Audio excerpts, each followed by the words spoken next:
Good morning, cadets. Today I would like to explain about atomic structure. Atomic structure is the second lesson in class 11th syllabus. This is very important. It carries the basic concepts of chemistry.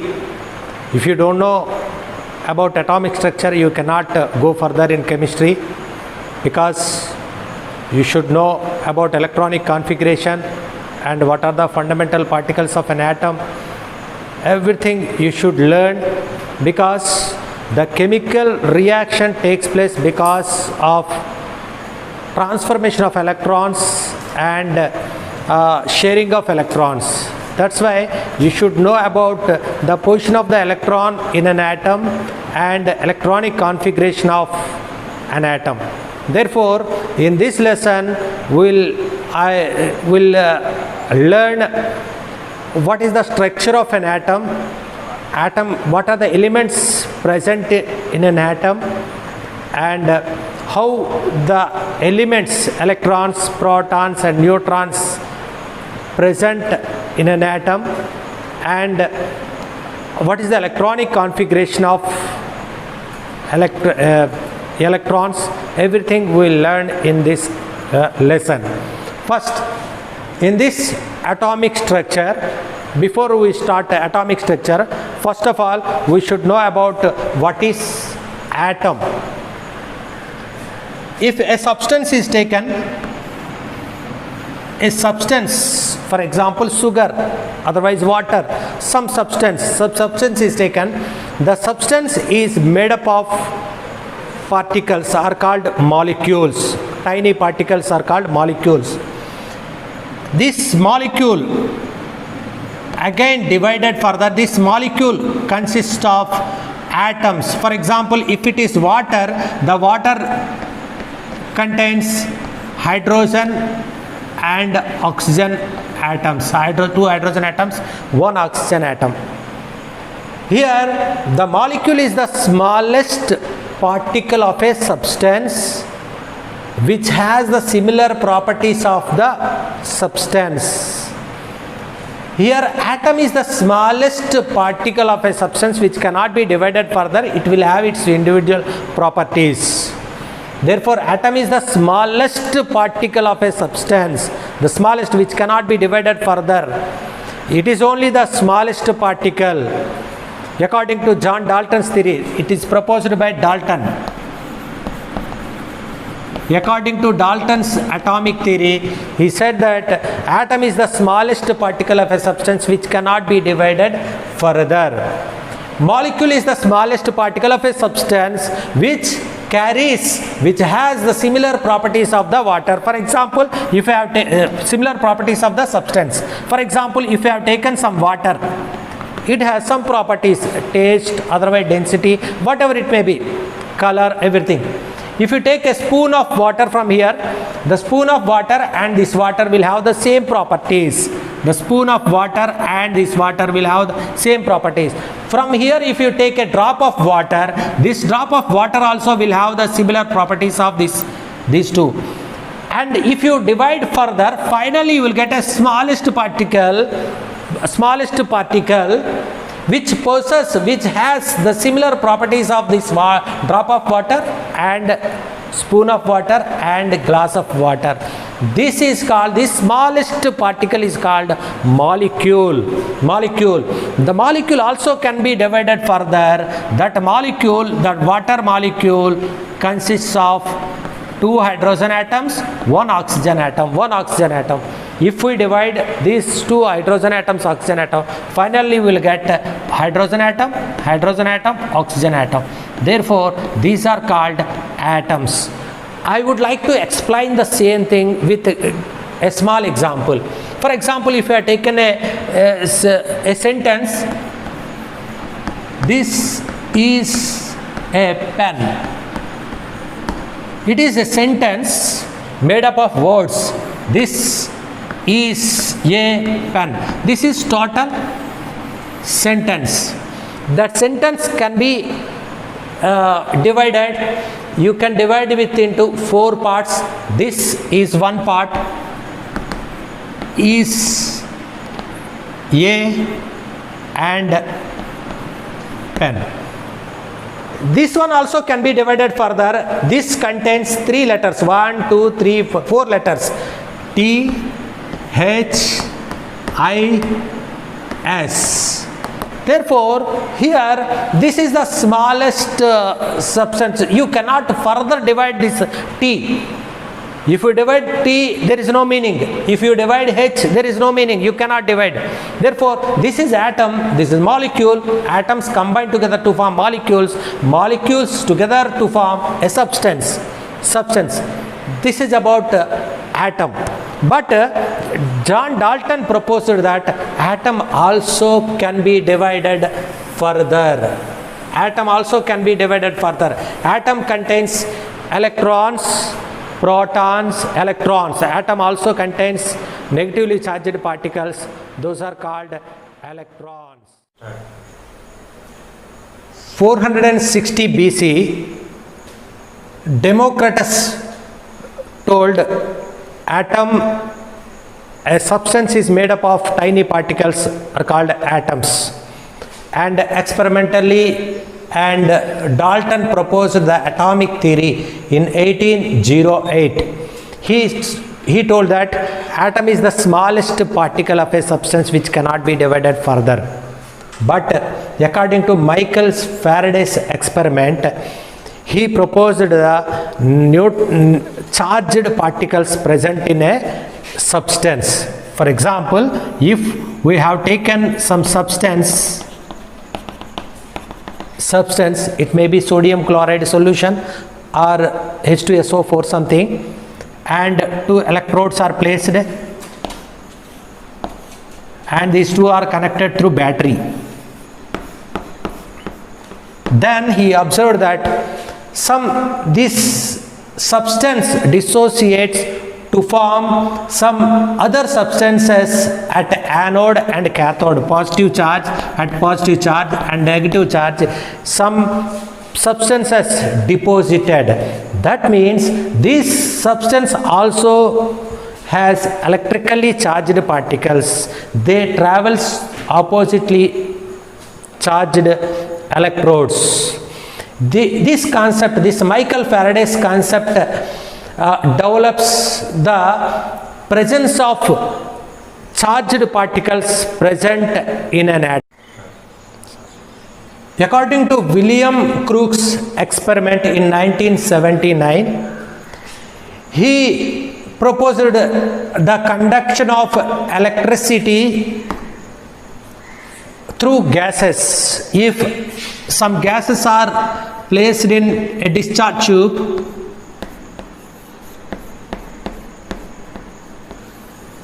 he proposed the electricity is conducted through these gases. He proposed this one. According to this experiment, J.J. Thomson discovered electrons by this discharge tube experiment. Discharge tube is a hard glass tube. It has 2 metal plates opposite. One is connected to positive and another one is connected to negative to the battery.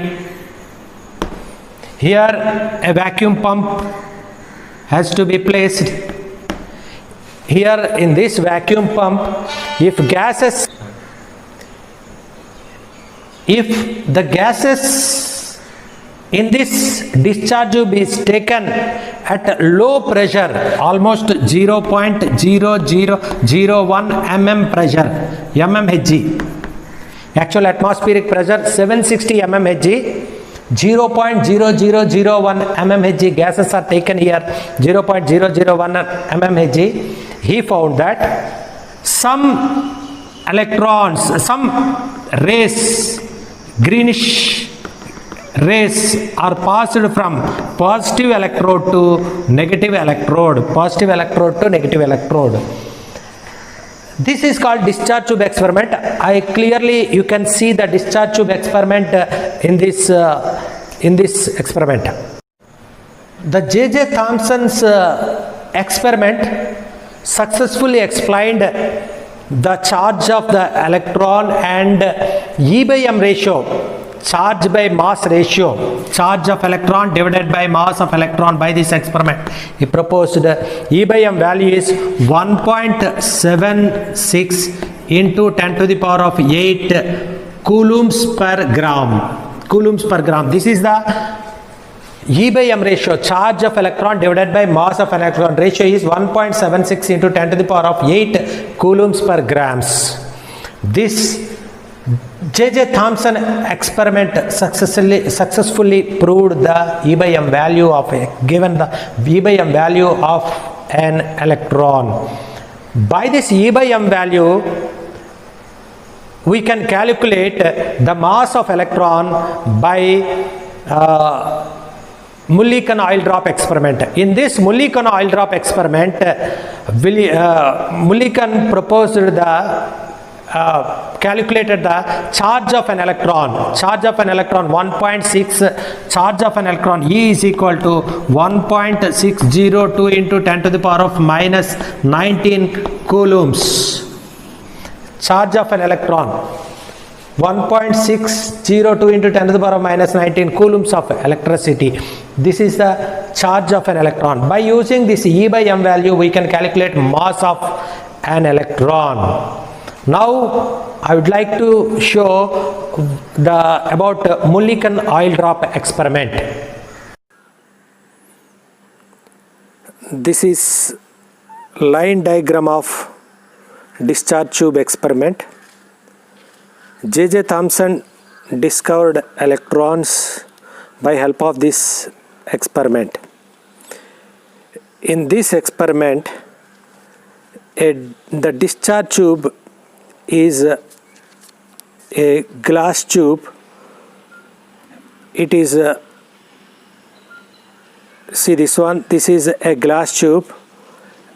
Here it is a very hard glass connected by a vacuum pump. The role of vacuum pump is it creates the less pressure of gases inside the discharge tube. We have to take the glass at very low pressure. Here we will take the gas at 0.0001 mmHg pressure. Here two electrodes are taken, two metal plates which are connected to a battery with high voltage. With high voltage battery is connected to these two electrodes. This one is called negative and this one is called positive end. And the electrode which is connected to negative end is called cathode. This is cathode. And the electrode which is connected to positive to the battery is called anode. It is called anode. And the cathode is denoted with negative and anode is denoted with positive. Here when high voltage is applied, scientists found that the current is passed from one end to another end. The passing of current can be identified by keeping ammeter at here. This ammeter helps to know the flow of current.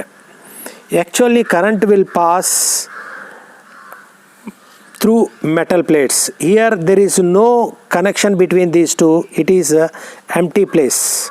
Therefore, the current cannot pass. But here the vacuum pump, the ammeter giving some deflection. That means the charge is transferring from one end to another end. We can clearly say that the charge is transferring from one end to another end.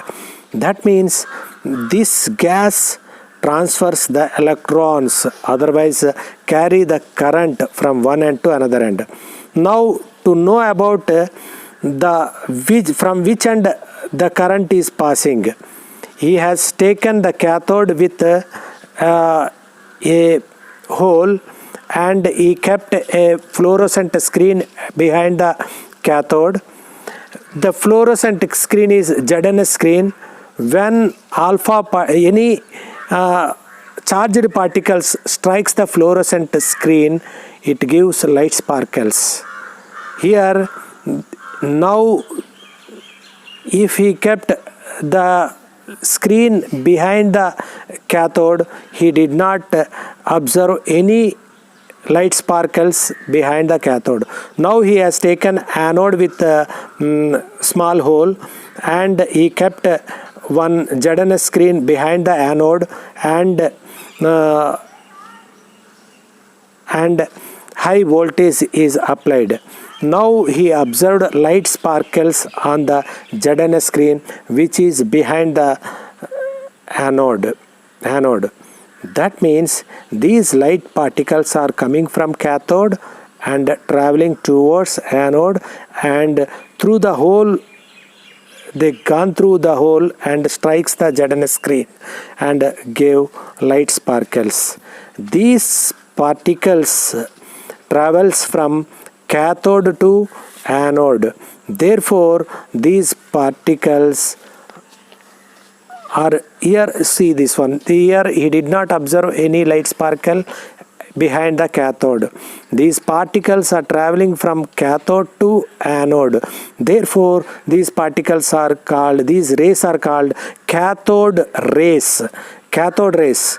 As cathode rays are moving from negative electrode to positive electrode, therefore these cathode rays will have negative charge. These cathode rays will have negative charge.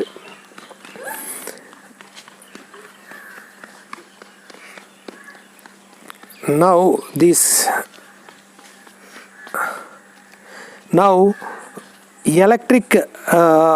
two electric plates, one is connected to positive and another one is connected to negative, are placed in the path of cathode rays.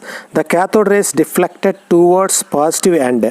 That means the cathode rays have deflected towards positive charge. They does not, therefore they are negatively charged particles.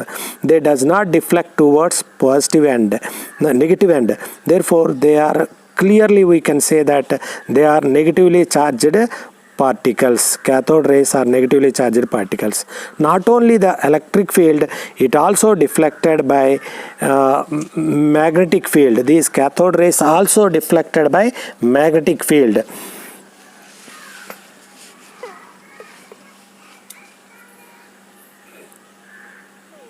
Therefore, cathode rays are negatively charged particles. Cathode rays are negatively charged particles. Now we will discuss about here cathode. These cathode and anode metal plates are changed. Cathode and anode metal plates are changed, but the property of cathode rays remains same. That means cathode rays, the properties of cathode rays does not changes by changing metal plate, by changing metal plates. At the same time, the cathode rays, the properties of cathode rays does not changes by changing gas present in the vacuum pump. That means all cathode rays will have similar properties. It does not depends on the nature of the gas present in the vacuum pump and nature of the metal plates, electrodes taken in the discharge tube. Now we will discuss about the properties of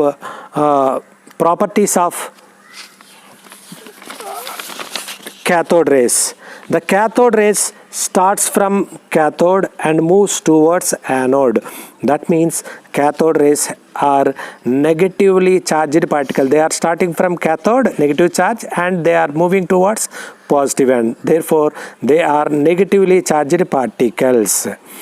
Next one is cathode rays are not visible. We cannot see those cathode rays, but we can detect those cathode rays by keeping zinc sulfide screen at the back of the anode. When the cathode rays strikes the zinc sulfide screen, it gives light sparkles. Zinc sulfide screen, this is zinc sulfide screen. When cathode ray strikes the zinc sulfide screen, it gives light sparkles.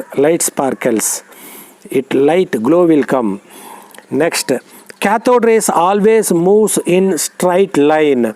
If we keep any object, it will give the shadow of that object behind it. In the path of, if you keep a, next one is, in presence of electric and magnetic field, the cathode rays will be deflected towards electric field or magnetic field. The cathode rays, the properties of cathode rays does not changes by changing the metal plates, electrodes. That means whatever electrode is taken, the properties of cathode rays remain same. At the same time, the properties of cathode rays does not depends on the gas taken in the discharge tube. Whatever gas is taken, the properties of the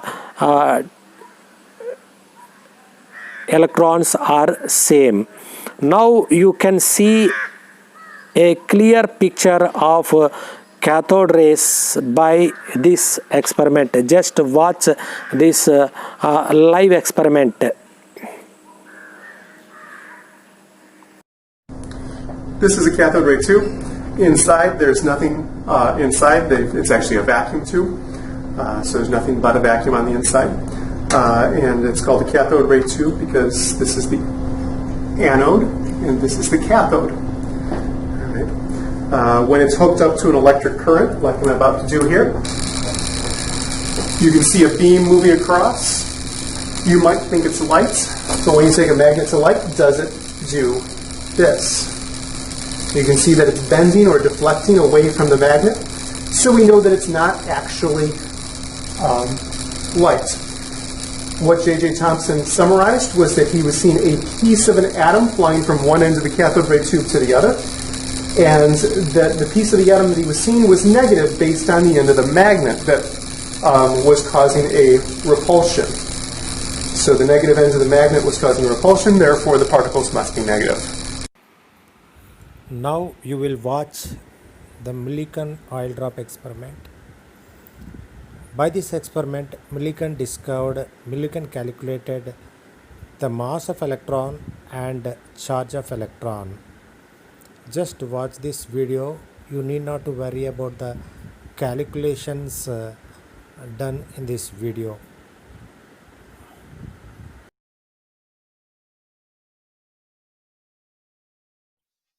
In 1906, Robert Millikan was able to determine the value of the charge on the electron in his oil drop experiment. A schematic of his experiment is shown here. It has an X-ray source placed over here and a high DC voltage source over here capable of providing potential difference ranging up to 10,000 volts. Over here is an atomizer for spraying oil into tiny droplets, and a telescope over here to view the oil drop. Now let us see what we have inside this container. There are two plates over here. The oil is sprayed on the top like this. The top plate has a small hole over here. This hole allows the oil drop to enter this region between the two plates. The top plate is connected to the positive terminal of the battery. The X-ray comes from here and ionizes the gas that is present over here, which in turn charges the oil drop that enter in this region. Now at first the voltage is turned off between the plates. We watch the motion of the falling drop. First it accelerates because of the gravitational force Fg, and then due to viscous force Fv, a steady velocity is reached due to the air inside, which acts in a direction opposite to the motion of the oil drop. Let this velocity be v1. v1 can be known by recording the time required for an oil drop to fall a certain distance with a constant velocity. Let us see what forces act on the oil drop. While calculating the gravitational force, we have to take into consideration the buoyant force. Now Fg, which is the gravitational force, which is equal to 4/3 pi r cube rho minus rho air into g, where 4/3 pi r cube is the volume of the oil drop and g is the acceleration due to gravity. Rho is the density of oil and rho air is the density of air. Using Stokes' law, Fv equal to 6 pi eta r v1, where r equal to radius of oil drop and eta equal to viscosity of air. When the oil drop fall with constant velocity, then there should be no force acting on it. So these two forces are equal to each other. That is 4/3 pi r cube rho minus rho air into g equal to 6 pi eta r v1, or r square equal to 9 eta v1 divided by 2g rho minus rho air.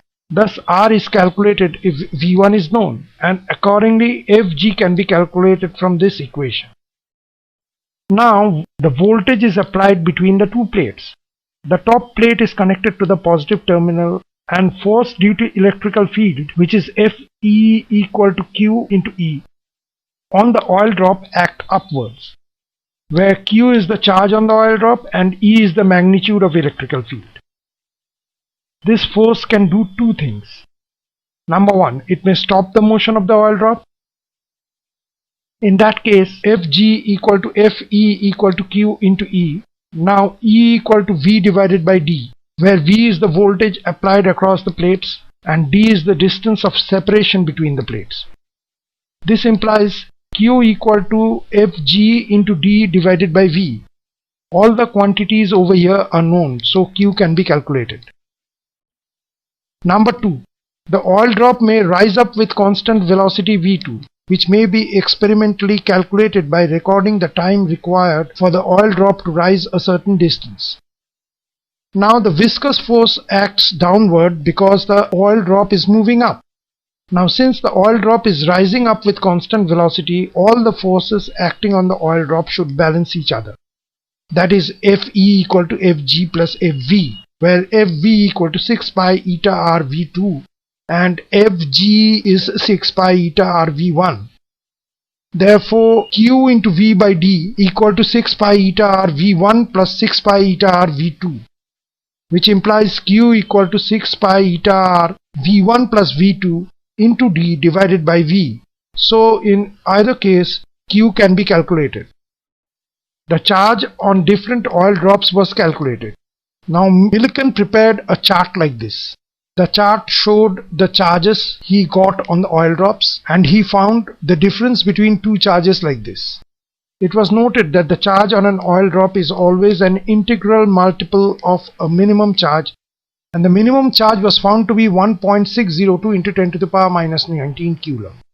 Actually, the charge was considered to be due to electrons being attached to the oil drop. So this minimum charge difference between two oil drops was taken as the charge of an electron, which was found to be 1.602 into 10 to the power minus 19 coulomb. We already know the charge to mass ratio of an electron in the experiment of J.J. Thomson with cathode ray tube. The ratio was 1.76 into 10 to the power 11 coulombs per kg. From this, M equal to charge of an electron divided by charge to mass ratio, which is equal to 1.602 into 10 to the power minus 19 divided by 1.76 into 10 to the power 11, which is equal to 9.1 into 10 to the power minus 31 kg, which is the mass.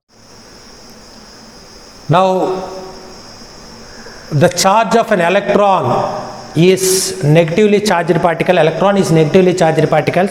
Its charge is 1.602 into 10 to the power of minus 19 coulombs. This minus explains the negative charge of electron. 1.602 into 10 to the power of minus 19 coulombs.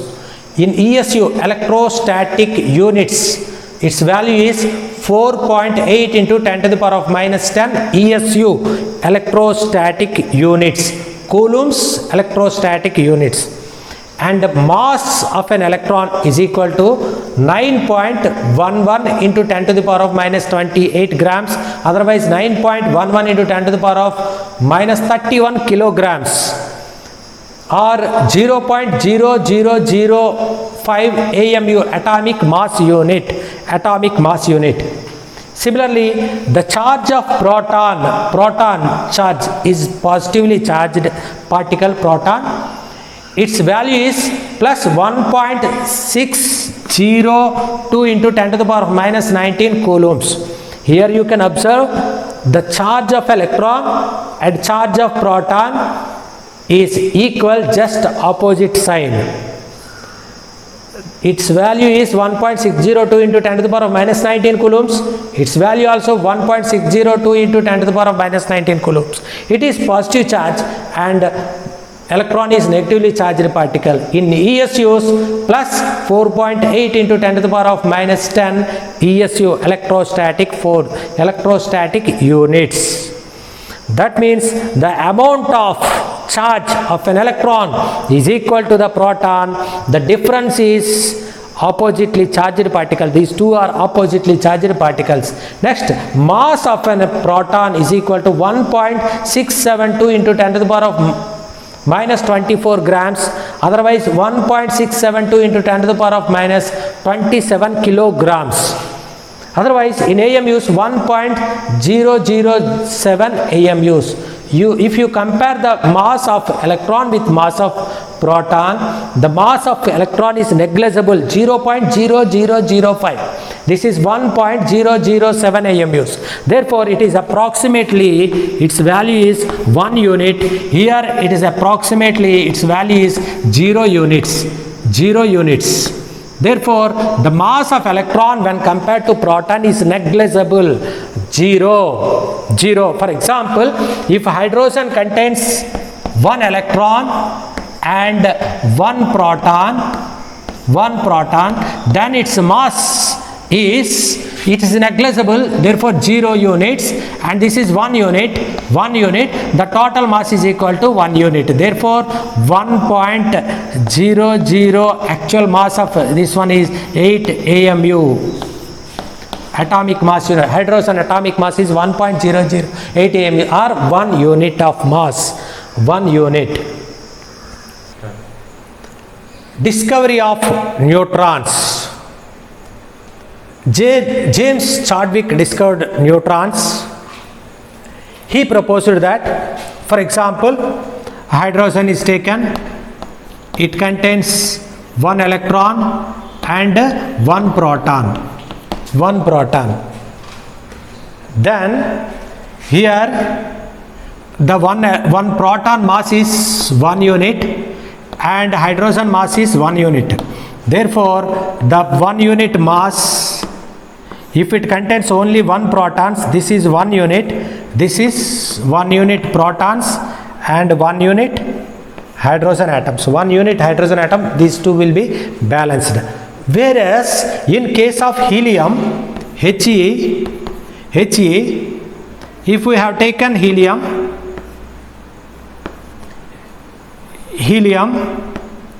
its mass is 4 units, and protons taken, its mass is 2 units. Protons mass, because helium contains 2 protons and 2 electrons, already discovered.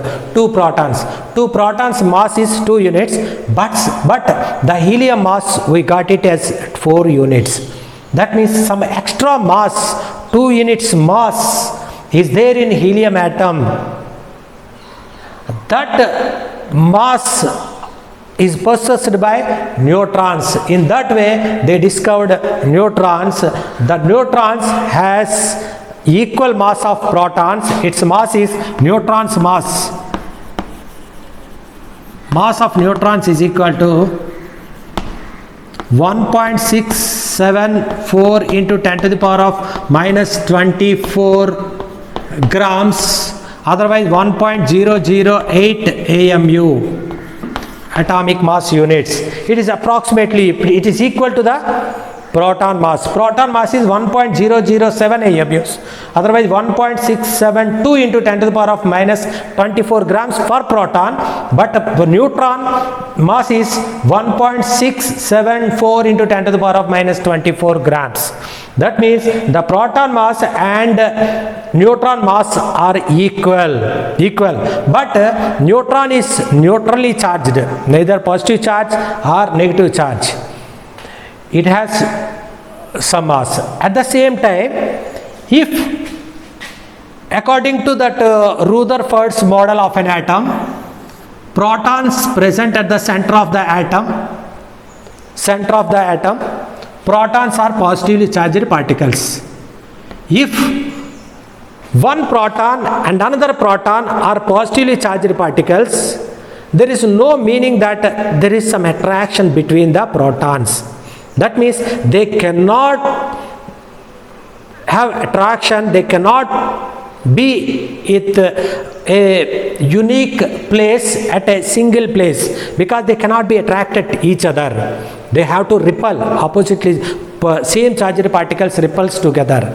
But here neutrons helps to bind these protons. That means the presence of neutrons is compulsory in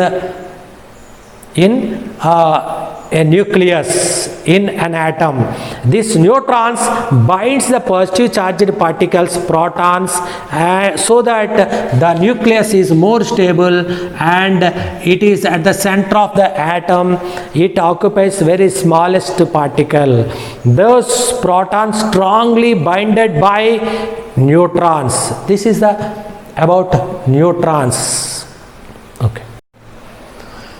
Here electron, proton and neutron these three are called fundamental particles of an atom. Why these three are called fundamental particles? The mass of an atom and chemical properties, physical properties of an atom depends on only these three particles present in an atom. Not only these three particles, an atom contains about 35 elements, 35 particles. The remaining particles will not give much explains the much properties of atoms, just they present in the atom, in the nucleus, to bind the protons, nucleons. Here if we discuss the discovery and charge and mass of an electron, proton and neutron, the electron discovered by J.J. Thomson by discharge tube experiment, they are negatively charged particles. Its charge is 1.602 into 10 to the power of minus 19 coulombs. You can write minus also here. Otherwise minus 4.8 into 10 to the power of minus 10 ESU, electrostatic units. And its mass is 9.11 into 10 to the power of minus 28 grams, or 9.11 into 10 to the power of minus 31 kilograms, or 0.0005 AMU, atomic mass units.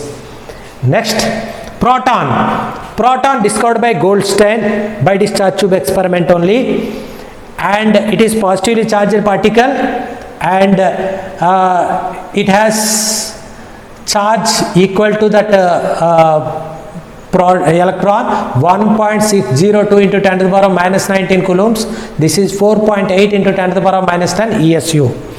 Its mass is 1.672 into 10 to the power of minus 24 grams, otherwise 1.672 into 10 to the power of minus 27 kilograms, or 1.007 AMUs. Otherwise it can be written as 1 unit mass. The mass of proton is 1 unit mass.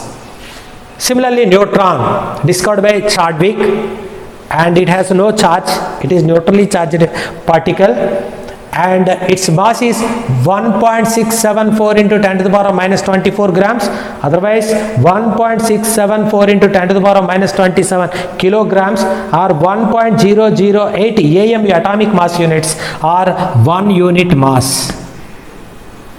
1 unit mass. For example, if an element sodium is taken, it contains 11 electrons, 11 protons and 12 neutrons. Here mass of each electron is 0, therefore the mass of 11 electrons, 11 into 0, that is equal to 0 units. Here mass of each proton 1 unit, therefore 11 protons into 1 unit mass, that is equal to 11 units. and mass of neutron, total number of neutrons 12 and mass of neutron 1 unit, therefore 12. Therefore, the total mass of sodium atom is equal to 23 units. This is called mass number of sodium. Mass number is equal to the sum of protons and neutrons present in an atom. These protons and neutrons both togetherly called nucleons. Nucleons, that means these two are present in the nucleus, nucleons. Therefore, the mass number of sodium is 23. The sum of protons and neutrons present in an atom is called mass number. It is denoted with A.